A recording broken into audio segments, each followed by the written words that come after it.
In this video, I'm going to show you how to make your mixes really, really loud. When I was learning mixing and mastering, one of the main things that I struggled with was trying to get my mixes and my masters as loud as major label mixes and masters. And I came to the conclusion that maybe it was because they used analog gear. Maybe because their entire chain was going through analog, that's why they could get their mixes and masters so perceivably loud. But what I discovered when I went deep into the analog world, I went and I researched everything there is to know about this analog world and why things actually sound so loud. And what I found was something that I could actually take the fundamental idea from the analog world and bring it into the digital world. And when I did this, my digital mixes actually became louder and more effective than when I used analog gear on my digital mixes. But in this video, I'm going to show you how you can take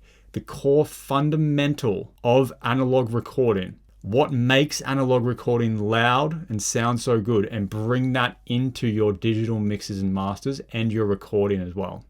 Here is an overview of analog recording. Okay, so picture back in the 70s, you've got this big desk, this big analog desk, you've got the faders, you're working through that. Okay, this is going to emulate that experience of what you would go through when you record instruments and then you move into the mixing of those instruments and then you move into the mastering. This is the history of where we are coming from. This is what we've been trained to love in sounds. So right here, you have the analog recording signal flow. So you've got a mic or a line of an instrument, and then that moves into the desk preamp. And then the sound moves through any EQs or compression on that same channel strip of the console. And then eventually it moves into tape. And you can also use external preamps, EQs, compression, all of that as you are recording the signal into this channel strip and this tape. So just picture that 1970s Neve desk or API desk or 80s SSL desk. That's kind of what your modern day DAW has been modeled after, is that desk. Okay, so now that you've got that picture in your head, you've got the real life console, and then you've got your DAW, which emulates that console in your computer. Okay, so picture this big desk. The reason why the sound sounds so good from those analog days, when you listen to those old records from the 70s and they just sound so perceivably large, yet so dynamic at the same time, it is because the sound is traveling through the electrical equipment. And in this electrical equipment includes transistors, tubes, and transformers, and then also tape. You're recording onto tape. So what happens when the sound moves through these analog units is the electricity provides non-linearity to the signal, which is pleasing. So this actually creates a really nice, pleasing signal, but also creates perceived loudness. As the signal moves through each step along the way of this analog gear, saturation is accumulated throughout the chain. Very subtle amounts of saturation are slowly accumulated. So this is the analog recording signal. You have the mic and the line, say you have the vocalist or the instrumentalist. They record, goes into the desk preamp, goes through any analogs and compressors, moves onto the tape. It's recorded that way. Okay. Now, once things have been recorded, we move on to the mixing signal flow. So you've got a console which has channel strips as well. You got the desk preamp, EQ, compression, aux sends, summing console, summing mixer. Now, you also have external preamps, EQ compressions, and optional inserts and sends. You can do reverbs, delays, things like that. Again, picture that old style Neve desk, API SSL desk. That's what we're modeling after with this mindset. Saturation is caused by tape, transistors, tubes, transformers as the signal moves through this chain. The signal moves through this channel strip, and each step along the way starts to accumulate more and more saturation. Okay, now gets put onto tape. Then when you master to tape, you're mastering onto the final 2-track tape, and you're using analog EQ and compressors and things like that, analog hardware gear to then master the track. By the end of this entire chain, you have multiple tapes, multiple analog hardware units, all contributing a piece of the saturation pie. And when done properly, this contributes to a pleasing sound, a big sound. Okay, that's why you hear a lot that people who were recording in the analog days they would drive the signal, and by driving the signal, it would cause pleasing saturation. That's why a lot of the time they would do that on purpose in the analog realm. Okay, so this saturation is what is contributing to not only a pleasing sound, but a big sound. Okay, saturation is the key. And you've probably heard this. Okay, yeah, I've heard that saturation creates perceived loudness, but the mindset is in how you use the saturation. Because if you model your saturation use after the analog world by using subtle amounts along the production chain, you don't just necessarily slap saturation on everything and it just starts to sound like a mess. You actually do it strategically. You can use saturation creatively in that way, of course, but if you're aiming for perceived loudness through your saturation, using this analog mindset, picturing the real desk, the analog desk, picturing your DAW as that desk, and then actually looking at the signal flow and picturing it accumulating saturation over time. That is how you're going to make your mixes, your recordings, your masters louder, okay? Bigger, stronger, just like the analog world. And when I show you coming up how this works in the digital world, you're going to see that you can actually emulate this analog world in digital. Okay, because for so long I couldn't get my mixes to be as loud as the major label records. And as I said earlier, I thought it was because they were using analog gear. But the mindset behind the analog gear was actually what I was missing. And when I found how to do this, it completely changed everything. Once I found this, I could make my mixes sound as loud as major label mixes and masters. Okay, so this is how you think about it in the digital world. This is the overarching production chain when it comes to your recording, your mixing, and your mastering. Okay, so as you're recording, this is how it works in the digital world. You have your mic and your line. Okay, so you've got your vocalist or you've got your guitarist going straight into the interface, which then moves into the computer. And the DAW is inside the computer. So the computer has now replaced the tape.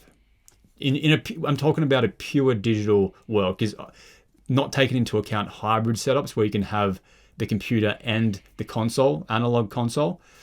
If I'm talking about pure digital recording signal flow, this is what I'm talking about. So we got signal going through into an interface, into a computer, into your DAW. Now in your DAW, this emulates the console, the channel strip, the analog console. You've got your external preamps, EQs and compressors, optional analog hardware gear. If you want to feed the signal through that first before you go into your computer, you can always do that. Now, the signal in digital is clean unless saturation is otherwise created. Now remember that key point. In digital, the signal is clean unless saturation is otherwise created by you. You have to actually do it intentionally in digital. So the ways that you would add saturation in recording would be either one, through external units. So external units like this. So you've got hardware analog units like compressors, EQs. You've got tape. You've also got a console. You could literally just record into an analog console and then into your DAW. Okay, you can do that. Now, in the computer, this happens after recording. So you record your signal into the interface, clean, goes into your DAW. Then when you've got your recording in your DAW, you can then put analog saturation unit emulations, okay, analog saturation emulations as plugins onto the channel strips of your tracks or your groups or your final mix bus. You can also use tape emulations, and you can also use console or channel strip emulations. And these emulations cause subtle saturation that builds over time. You can actually emulate the same thing from analog into digital. Now, you've done your recording. We move on to mixing. So you've recorded all your tracks. Now you're going to mix your track in your DAW, all in the box. So you start with the computer. You've got your DAW, you've got your plugins, your EQs, your compressor plugins, and then you've got your summing mixer at the very end, which is like your stereo output. Okay, that's kind of like the summing mixer in the DAW. And you can also have a hardware summing mixer. And you can also have external preamps, EQs, compressors that you send out of your DAW into them and then back into your DAW. So that's optional analog hardware. But again, the signal is clean unless the saturation is otherwise created in digital. So the recording and mixing flow kind of become one chain. They almost become one thing. If you record your instruments, you produce your track, and then you mix your track in the same session, you've essentially created one combined unit of recording and mixing. Okay, so you can think about it, you can compartmentalize it in your mind, you can chunk it in your mind. This is the recording section. I'm recording it, I'm producing it right now. Then when you go into the mixing world, you're switching your mindset and you're thinking, okay, now I'm mixing this track. All right, now, the ways to add saturation in mixing in a digital world, you can either use external units, as mentioned before. You can use hardware analog units like EQs, compressors, tape, console, things like that. In the computer, you can use analog saturation emulation. And you can use tape emulations, console channel strip emulations, things like that. So as you start to stack these emulations over time, you use little subtle amounts. Maybe you use parallel saturation, which is what a lot of the great mixing engineers of all time actually do. They use parallel compression, parallel saturation. Okay, so that they can maintain their dynamics, but bring more of that perceived loudness. Okay, most of the best mixing engineers in the world that you will see today have this mindset where they're thinking in analog, but they're in the digital realm. Okay, so you're mixing your track, you're putting subtle amounts of saturation throughout the chain and then you save it onto your computer. And then say you bounce your WAV file, your AIF file, you send it to a mastering engineer, or say you want to master it yourself. Well, this all takes place in the computer as well. And then you can use optional hardware gear with that, or you could just use plugins in your computer as well. And so again, the signal is clean unless otherwise created, or in mastering's case, unless all the saturation was done prior to it being mastered. Okay, so in the mastering signal flow, it's the same deal. If the track needs it, then you can add this saturation to the master if you need to do it.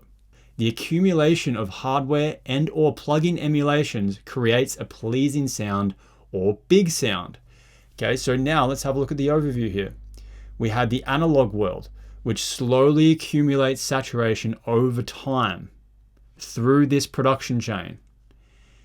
By the end of the production chain, you've got something that's perceivably loud. It sounds big, but it still sounds dynamic. It sounds great. That's that analog sound that humans have learned to love. Now, in the digital world, you can emulate that same mindset. things slowly accumulate saturation over time through this recording signal flow, the mixing signal flow, the mastering signal flow. But the difference is that in analog, you couldn't help but gather saturation over time, because that's just how the gear was created. It has transistors, tubes, transformers, tape. Okay, these things add character to the signal, and it just is what it is. Whereas with digital, the signal is clean. So you have to intentionally decide how much saturation throughout the signal flow you actually want to accumulate. And when you do this, you can create perceived loudness. Saturation adds extra harmonics to your material. Okay, it can add this perceived loudness. So this is the mindset that you can have when you are recording and mixing. Okay, so this is in the DAW. Picture this. You've got your vocalist or your instrumentalist recording into an interface, which is then recording into your DAW on your computer. Now this is the channel strip on your DAW. Picture this. Here is the mindset that you could have. So say this is a lead vocal that you've recorded and it's in your channel strip on your DAW. The digital recording flow that emulates analog would actually be like this. So you record the vocal into your DAW, and then you actually place your preamp plugin and your tape plugin after you have recorded the signal. In digital, this happens in reverse to analog. So with analog, you would actually record the vocal or the instrumentalist into, say, a preamp, into like the console, and then it goes through the EQs and the compressors if you need that, and then it goes into the tape. But with recording into digital, it actually happens in reverse unless you choose to do analog gear before it goes into the DAW. So if you think of it this way, say you have to only record into an interface, you're just recording your vocals straight into your Apollo Twin or something like that, and then it goes straight into your DAW. Well, you need to think, if I was recording this in analog, what would I have wanted to record into before it went into my DAW? And say, for example, you want to use a Neve preamp plugin. Well, maybe you put a Neve preamp plugin at the top of the channel strip, and then that emulates what would have happened if your vocal went through that into your channel strip. Now, this is just a scenario just so it gets you thinking and chunking the recording flow and the mixing flow into two separate things in your mind. But then, because you're in the digital world, it almost becomes one thing sometimes, especially if you're also mixing what you've recorded. But this really helps, because then you can look at things and be like, okay, am I mixing this or am I just recording this?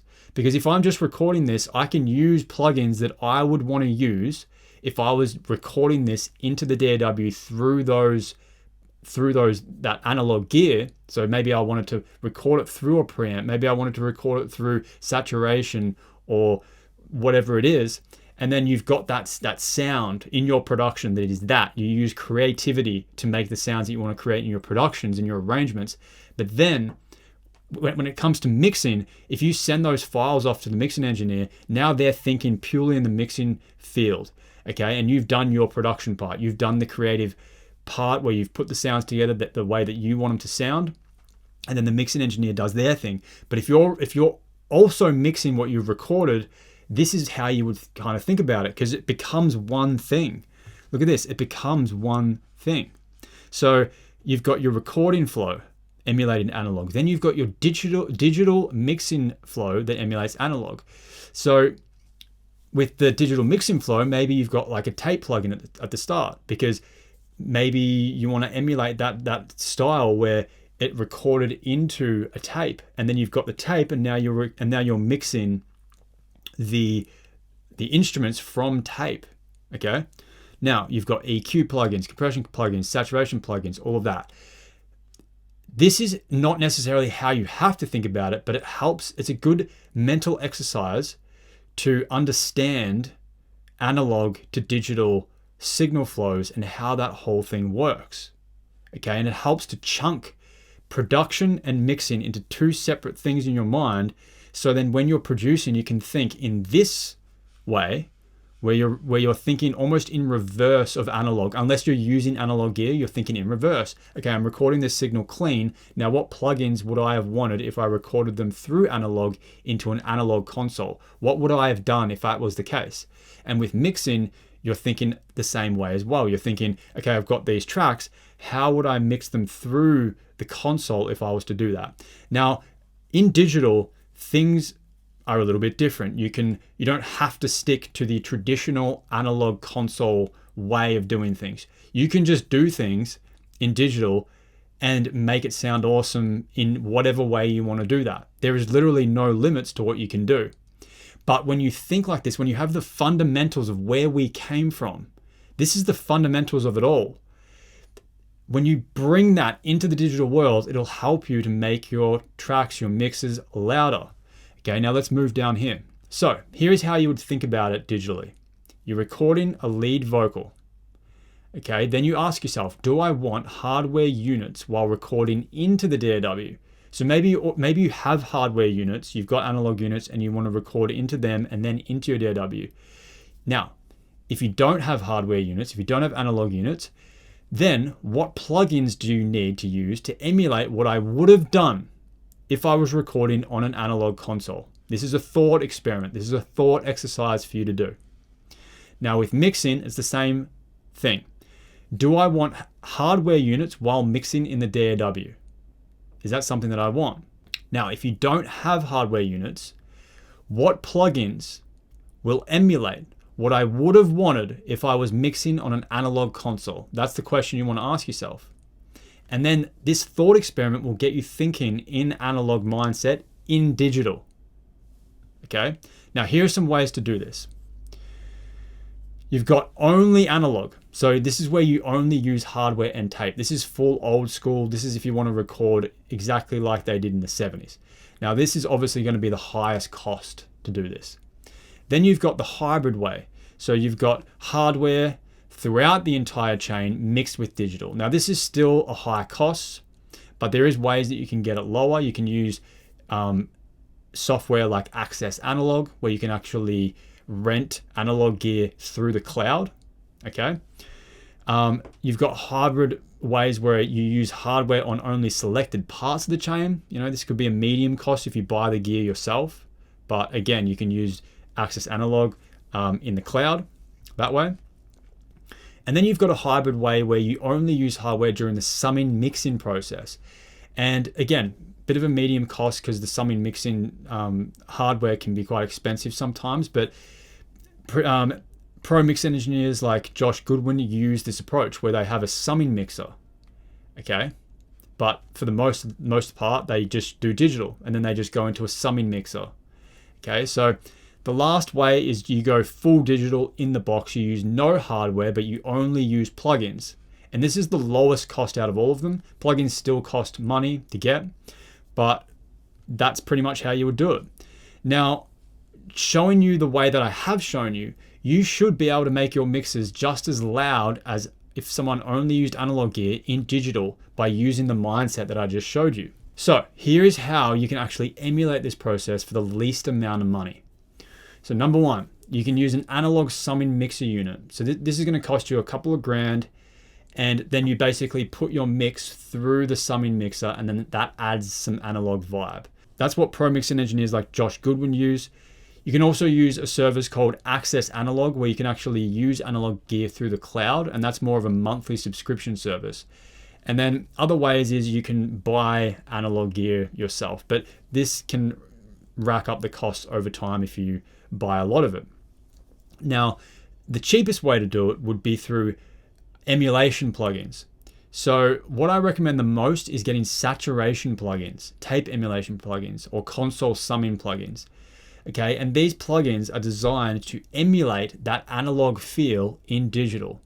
And when you use these, you can actually emulate that mindset that I mentioned earlier with the analog gear, where basically the saturation slowly accumulates over time. You can emulate that process in digital with saturation plugins. Okay, this is the most recommended that I recommend. So there's a lot of saturation plugins out there, and you can go exploring. You can try out ones that you love most. There's things like Sound Toys Decapitator that a lot of people use. You also have the Soft Tube Harmonics plugin, which is really good.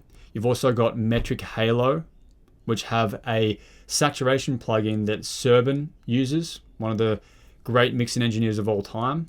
He uses the analog unit version of this one. So here is a summary of how to achieve a big analog sound in digital. Here's the summary of the whole thing. Number one, you can achieve this without hardware, but it will require the right amount of saturation in your mix. One of the best ways is to place little amounts successively so that the whole becomes greater than the individual. And this is how it would work in analog. Okay, so you just put little amounts that just over time build that perceived loudness of your entire mix. So number two, you essentially emulate the same process as the analog flow, but with plugins. So this doesn't have to be the exact signal flow. As mentioned earlier, I gave you a thought experiment to think in analog, but in digital, you can really break the rules and do whatever you want. But it's the fundamental mindset of, okay, this is how saturation accumulates through the analog flow. How do I do that in digital? Well, this is how you do it. You just successively add non-linearity to your signal over time, which comes in the form of different plugins, like saturation plugins, emulation plugins of old analog gear and stuff like that. Number three, you then reference match, you analyze tracks that you know were recorded and mixed on an analog console that have a lot of perceived loudness. And by working the right amount of plugins to match the perceived loudness and bigness of that analog track, you can do that. Okay, you can do it. You just build that perceived loudness. Number four, the less hardware units used in recording, mixing, and mastering, in other words, the more clean the sound that comes before it, usually the more emulations will probably be needed in any given part of the chain to achieve the analog sound. Okay, so for example, if the vocals were recorded clean into an interface DAW, it may need saturation in mixing to help cut it through. Number five, you can also view the top of the channel strip on your DAW as two isolated units. Number one is the recording flow. So you chunk the recording flow into one block. Then one is the mixing flow in another block. Even though analog would have the inserts during recording, so in the analog world, you would have recorded into the hardware gear and then into the tape. In digital, that sometimes is inverted. So if you record a clean sound into your interface, then into your DAW, sometimes you'll have to think, okay, what would I have wanted if I used analog gear before this sound went into my DAW? And then you place those plugins at the top of your channel strip to emulate what you would have wanted. Okay, so then you can chunk those two units into two separate units, but they become one. That's if you're recording and mixing your track. If you're only recording, you can still have it chunked into that isolated unit of thinking, okay, this is how I would do saturation and EQ and compression and preamps and things like that while I'm recording. And then when you're mixing, you have a completely different mindset where it's just mixing, okay? So that is how you create really, really loud productions. Okay, so this is part one in a series I'm going to do of how to make your productions really, really loud. Okay, this is part one. So part two, I'll link at the end of this video so you can watch that right now.